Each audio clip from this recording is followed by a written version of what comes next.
a world where we have everything and it's still not enough, we're often left wondering, is this really it? Deep inside, you know there's more to life. You're ready to leave behind the old push your way through and claim the deeper, more meaningful life that's calling you. That's what we invite you to explore with us. We're your hosts, Stephanie Allen and Maren and this is the Soulful Leader Podcast. Yay! Hi, welcome to the Soulful Leader Podcast. This is Stephanie, and I'm here with Maren. And the topic today is when you want something more for someone else and they actually may even want it for themselves. And how that just completely, it just wrecks us, doesn't it? It just, I've had experiences with that. I know you have too, Maren. And I'm sure some of the listeners have also had that. So I'm not sure you really can be alive. Right. I don't know if you can be alive and not have had that experience of wanting something more for somebody else than they want it for themselves. And you know what? One of the things that comes up for me when I think about that is a level of arrogance that we think we know better. And, like this is full on personal experience of how arrogant am I to think that I know better for somebody than they know for themselves. And yet I do it all the time. Yeah. Yes, we do. I often think, I have a kind of a boundary that I have with and a boundary, by the way, is with myself.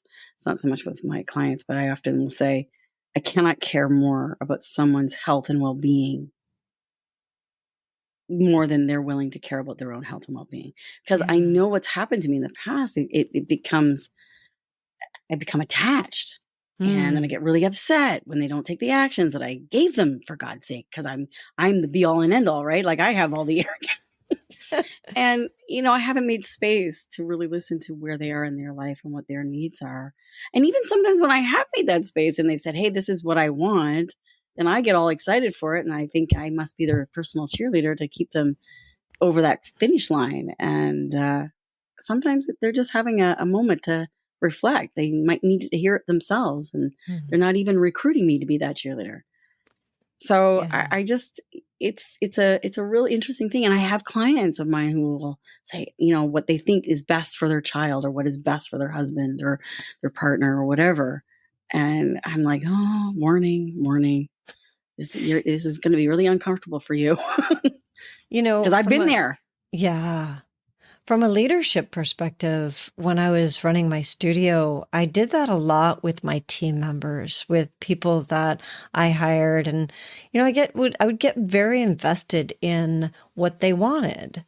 And I found that oftentimes I was more invested than they were. And again, like I can look at it from the perspective of like, well, they said they wanted that and they didn't do all the things. But again, I go back to the arrogance of like, that's my version of all the things.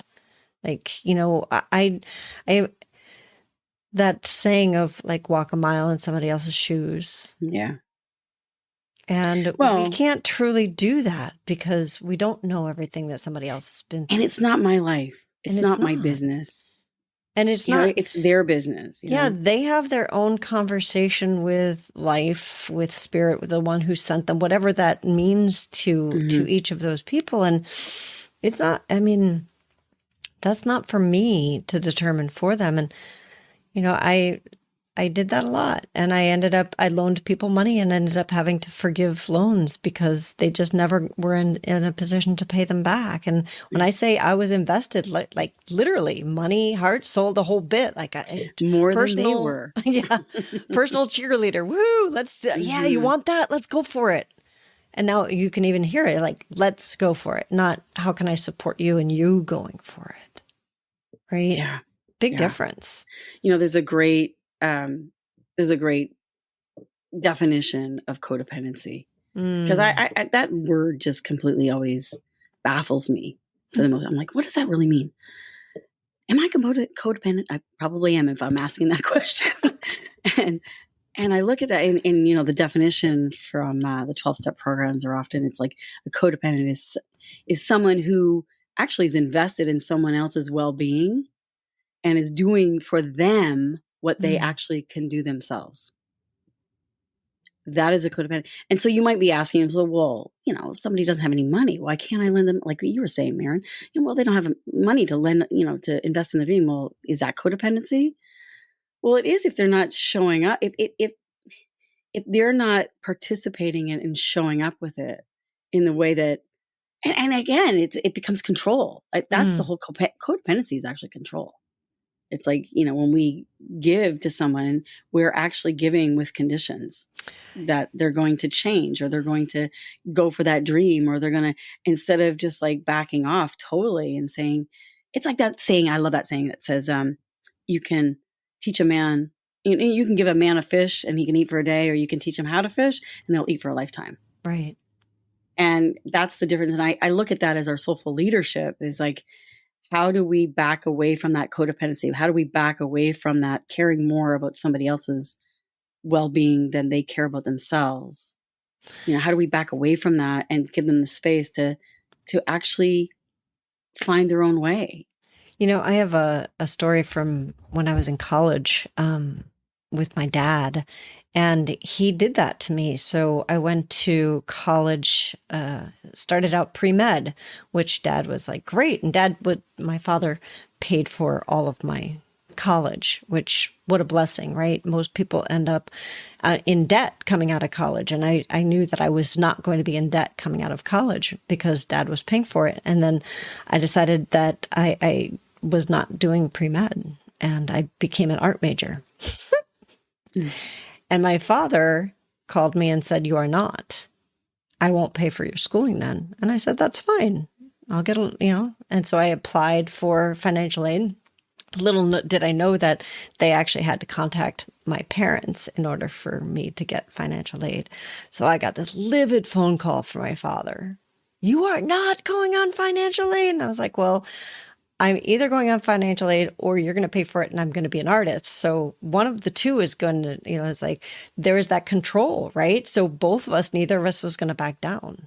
And bless my father, he raised a very willful child, being me, because he was very willful, right?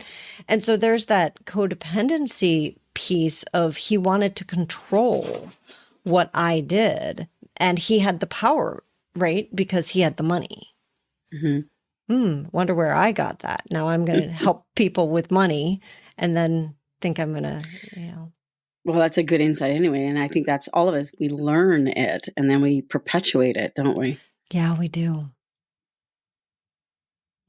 I had an interesting situation. Thank you for sharing for that, because I had an interesting situation actually just yesterday leading a yoga class. So here we all are in Shavasana, and we've just been working through, the inner dialogue with the critical parent and the child that is within all of us, and what we're talking about is that internal narrative. How we talk about ourselves is basically how our parents have talked to us. So like your story with your dad and going for your dreams and how that all unraveled, we then adopt it internally inside ourselves. So even long after we've left home or our parents have left this earthly plane, we're still, grappling with that dialogue inside of us. So here we are in Shavasana, just working with the inner child and the critical parent, and it's quiet, it's still. And I the yoga class is at the YMCA. So the windows border right on the parking lot. And for some reason, there was a little tiny crack in the window. So the window was open. And there was a mother bringing her young child to the childcare. And on the way, you could hear this outwardly, this mother literally screaming at this child, "You're going to hold my hand. It's a parking lot. If you're not going to hold my hand, then we're going to go back home. Is that what you want?" And the child screaming, "No, I don't want to go." And it was back and forth. And I'm like, here we are in Shavasana. We're supposed to be in this peaceful, relaxed, kind of place. And I think half the class we all started laughing, because it's like, okay, we have just been working with that on how to let go of that negative internal dialogue, that internal battle within. And here it is being displayed in the outer world. It's such a mirror.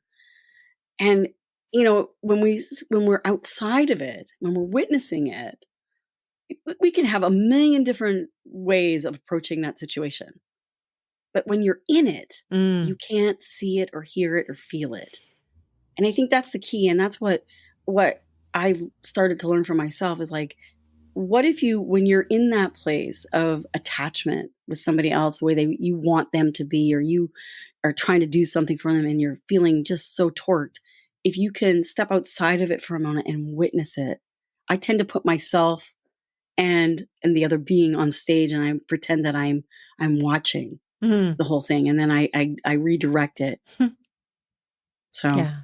I love that as an exercise. And I think one of the things that you said, which I just need to repeat real quickly, is that inner dialogue is not ours. We inherited it, right? It's our parents' voice or our teacher's voice or whatever voice that we have taken on for ourselves. And society's voice.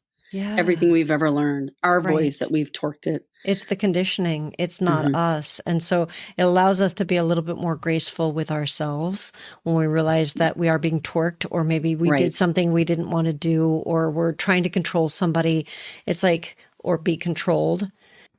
So yeah, I think in soulful leadership that's essential. Those are the skills for us as leaders. And when I say leaders, I'm talking about like somebody that can stand for themselves and for others.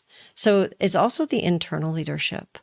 How can you gracefully, beautifully talk to that part of yourself and say it's okay? Whether you're the one who's trying to do the controlling or the one that someone's trying to control you, and you're in that codependence thing, right? Where you want something more for somebody than they want for themselves, or there's somebody who wants something more for you than you want for yourself, right? It could be either side of that.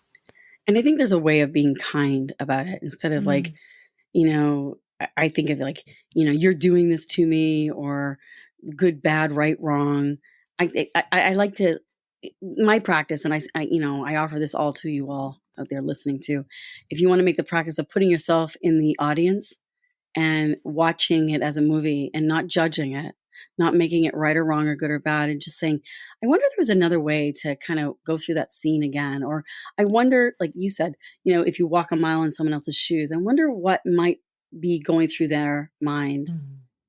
Or that person's like on the other side, like, well, that child and that mother, like, to be able to separate yourself from it so that there's space for love. And then to be practicing non-reaction. Because my God, that reaction creates a lot of inflammation and a lot of hostility. Both, like I said, you either implode or you explode. Yeah. And we've all experienced both of those too. We all experienced that. Yeah. Excellent. So I think it's a great challenge this week. I do too. And that is your challenge for everyone out there listening is, maybe put yourself in the audience, give yourself a little bit of space, make yourself the witness instead of the judge, jury, and executioner, which we tend to default to, right? So see, it is a great epic movie. I love that. Your life. There's on the headline on the marquee, right? That's right. Like we all laughed in Shavasana at our yoga class, and we're like, "Wow, that's like God loved them, right? Like really, bless their hearts." And not only it was that, such a mirror. It was such a mirror, right? God bless them for showing up to show us like what we're doing to ourselves on a regular basis, right, like all the time. So take a time out from that, all y'all. I can say that because I lived in the South for 5 minutes.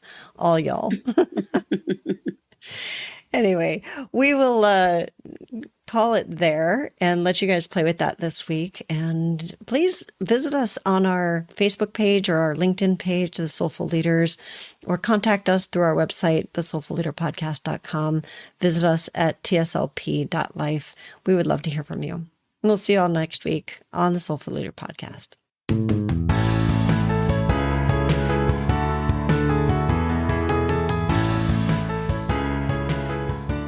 And that wraps up another episode of the Soulful Leader Podcast with your hosts, Stephanie Allen and Maren Oslack. Thank you for listening.